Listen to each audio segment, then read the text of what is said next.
Laurie Denman, mwanamke mwenye umri wa miaka 42 kutoka Wales, aligundua kwa mara ya kwanza kuwa kuna jambo lisilo kawaida mwilini mwake baada ya kuona mnyama mrefu wa takriban mita 1 alipoenda chooni.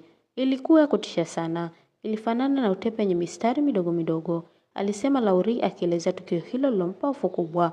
Tukio hilo lilikuwa ishara ya ugonjwa wa awali wa neurocysticercosis, hali ya dimu iliyosababisha minyoo 38 kupatikana ndani ya ubongo wake. Maambukizi hayo yalisababisha maumivu makali ya kichwa, degedege pamoja na matatizo ya kisaikolojia. Laurie ni miongoni mwa watu wachache nchini United Kingdom waliowahi kugundulika kuwa na ugonjwa huo wa ubongo unasababishwa na mabuu ya minyoo ya nguruwe. Daktari aliniambia, baada ya kuangalia vipimo vyako, tumegundua kuna minyoo 38 kwenye ubongo wako, alisema Laurie. Mimi na mama yangu tulibaki na mshangao mkubwa. Mwanzoni madaktari walidhani alikuwa ameambukizwa ugonjwa wa toxoplasmosis, maambukizi yanayoweza kuenezwa kupitia kugusana na kinyesi cha paka aliambukizwa.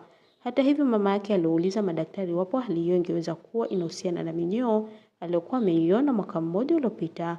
Baada ya uchunguzi wa kina, Laurie alithibitika kuwa na neurocysticercosis. Kwa mujibu wa World Health Organization, watu wanaweza kupata maambukizi hayo kwa kula nyama ya nguruwe mbichi au isipopikwa vizuri, kunywa maji yaliyochafuliwa na mayai ya minyoo au kutokana na usafi duni.